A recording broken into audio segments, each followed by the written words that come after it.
Namaste, Jai Hind, and welcome to yet another edition of Take 3 with me, Anand Narsimhan, Rahul Shivshankar and Zaka Jacob. The first time the three of us are sitting and talking once the Delhi government has been formed.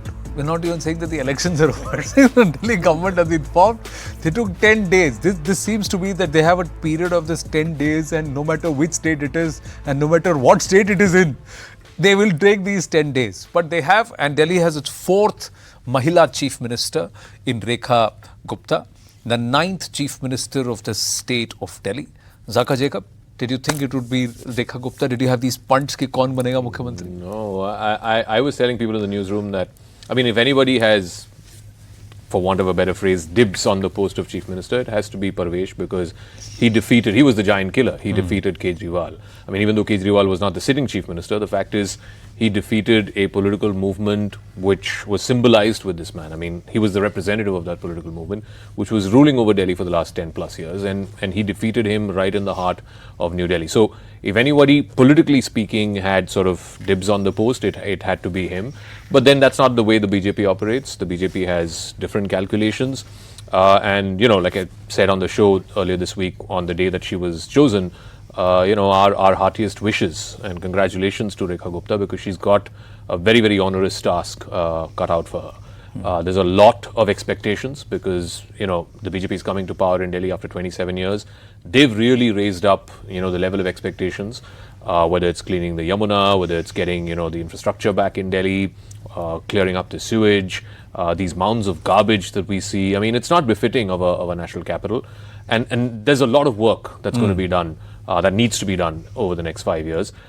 So I wouldn't envy the position that she is in, but I think it's also, politically speaking, the BJP's thank you note to the Mahila voter.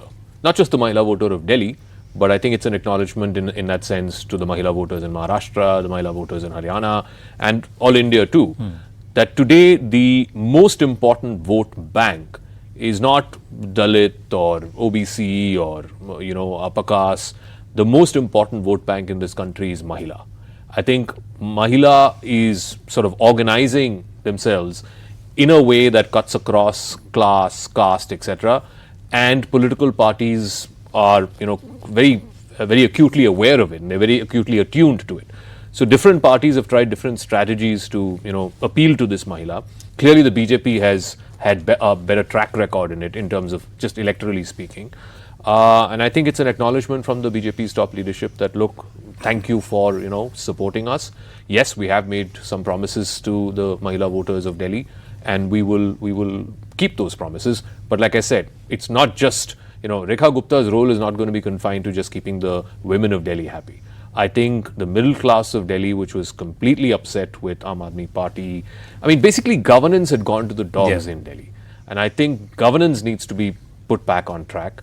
And I think one woman chief minister did it 15 years ago in Sheila Dikshit. I hope the next woman chief minister can do it too.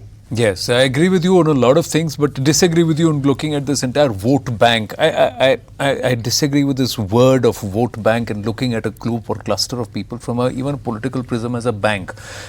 Perhaps, yes, I agree with you. I say the Mahila vote matters, and the fact that they are able to rise above class, caste, etc. and become a huge number to be contented with, not to be taken for granted. The vote bank thing automatically says that we'll do things only to lure them in and then forget them. That should perhaps not be the case. There is Muslim appeasement, the Hindu appeasement. However, this appeasement happens, it happens only for some fayda and then forget.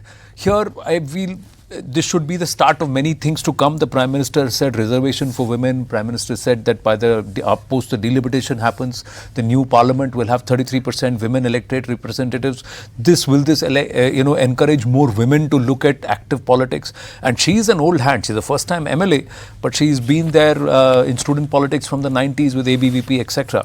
Rahul Shivshankar, your thoughts? Did you think should be Parvesh Verma, or did you think let there be anybody out? Well, obviously Parvesh Verma was top of the mind recall for a lot of journalists. And that tells you a lot. He was top of the mind recall because there was a legacy. And I think the BJP has made it quite clear that, yes, they might encourage dynasts to come in and fight an election, but when it comes to contending for top jobs, dynastism doesn't equal post. Right. It doesn't mean that if you have a family legacy, you automatically become.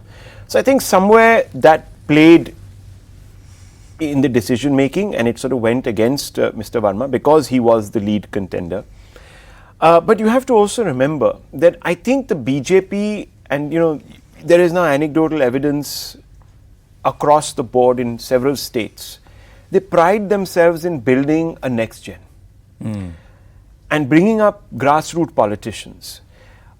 It's happened in Rajasthan, Madhya Pradesh. Rajasthan was, of course, a complete shock to everybody, including the leadership there. But they're looking at the longer picture. I think that the BJP is looking at ruling Delhi for a long period of time.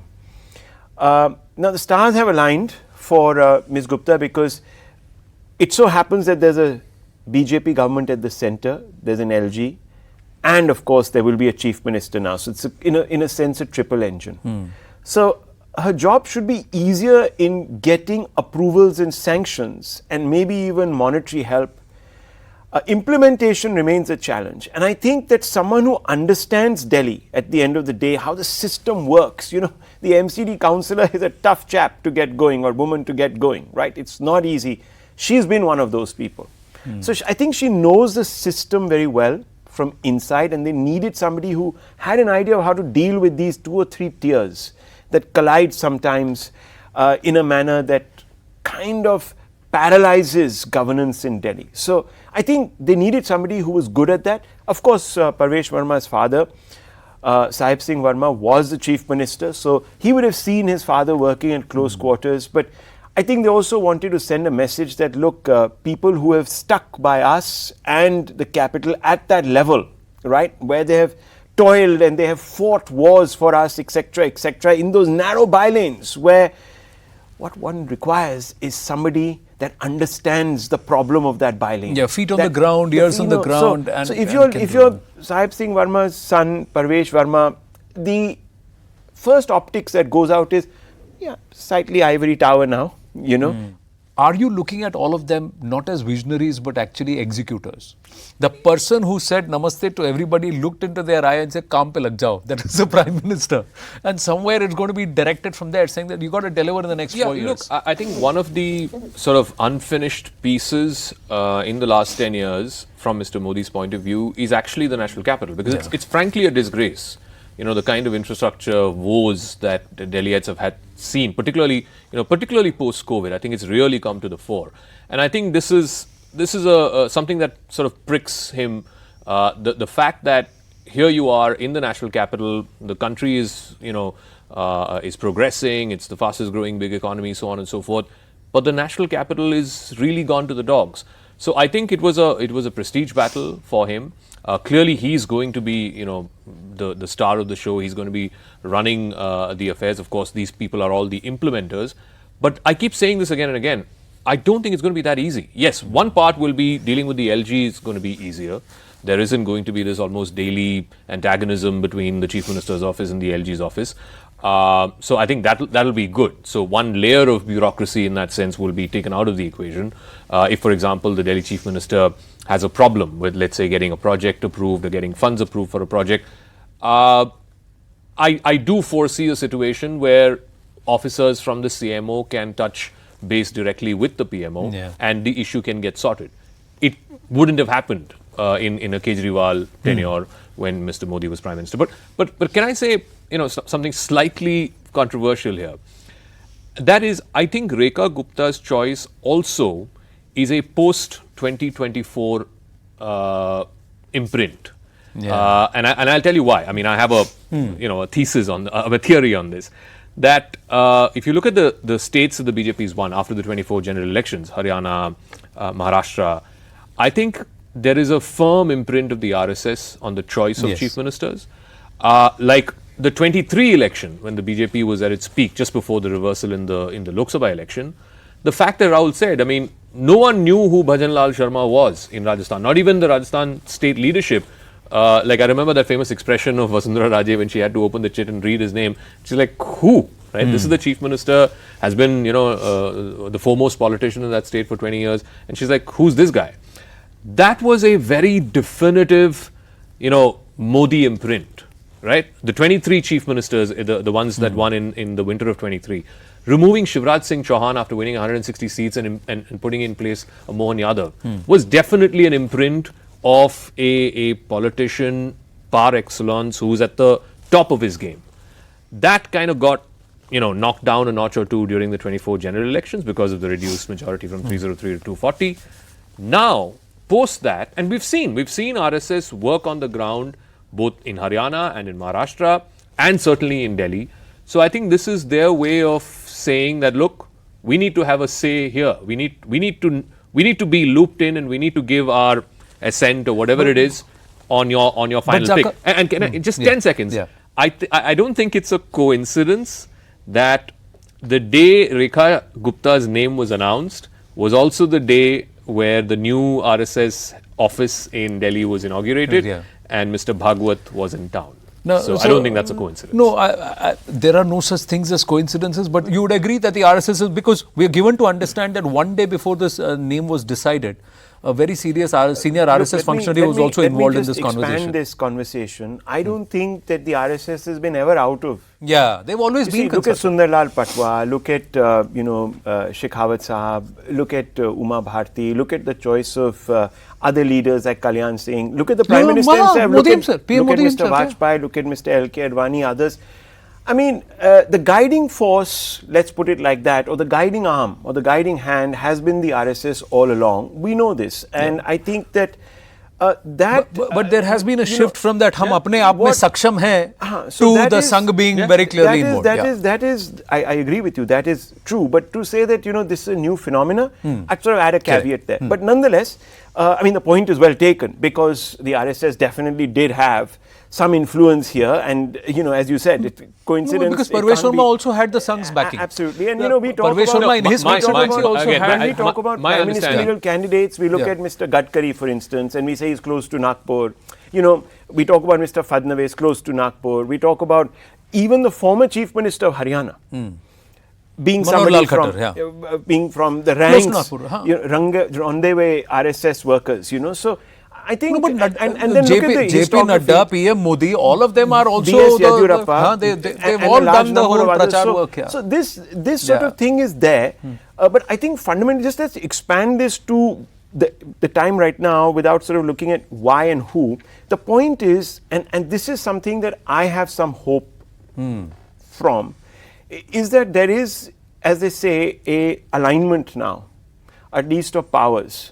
So the good thing is that the BJP will be now entirely responsible to do it, and MCD may also shift, because there are more councillors who are decamping. This is good for the public of India, because now we can hold one person to account. Short of actually having full statehood for Delhi, this is the best. Now we know if the BJP is capable of transformation. And remember, the government has set its store by hosting the Olympics. In 2036. Now, if you go out there with a capital, and you just saw that one interview with an influencer on YouTube, where one chap from CEO came from abroad and said, this place is polluted as hell, I'm getting out of here.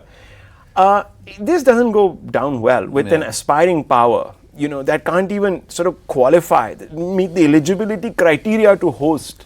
Imagine Beijing battled it in 2008 ahead of the Olympics, and they've now overcome it. They're not there. Well, I go, again, a pinch of salt, because you never know what is managed in Beijing, but I'm sure they've done a good job. I'm sure they have. But, look, it's a different system. So here, unfortunately, there are many balls up in the air constantly, and many people, if you impose fines on farmers for burning, this thing, there's a protest. If you go out there and you say that, look, the Yamuna must be cleaned, you have to ask Haryana for permission. If you go to the Kumbh, you say that there is coliform in the water and it's coming from X and Y place. So, there's all of that. But fundamentally, I'm very excited about the fact that now there's one window, and that window has to remain open for our grievances, and it has to address them. And I know who exactly to hold to account. In 5 years. See, the other thing is the MCD will also perhaps somewhere topple, because the number of councillors who are decamping from the APA, it's already happening. So it's all aligned, and if now Delhi doesn't progress, things don't get better, they'll not get better. But somewhere, do you believe this theme that's been chosen will work, or they are just going to be figureheads? They have no other option but to work, because there'll be somebody else who's going to be like flogging them. I'm a bit of a cynic. I think that you look at other metros and their conditions in India. It's not as if, some of them haven't been ruled by the BJP. You look at Mumbai, for instance. You look at Bangalore. I mean, I didn't see the BJP really adding, much. I hope they do. I mean, Mr. Fadnavis has really put down his credibility now. And he's saying that, look, my credibility is on the line. I'm going to turn this into, what is it? Shanghai, right. London also came up to in conversation with Delhi. But that was or was it Singapore? Which one was it? It was London. See? So, ab London banao.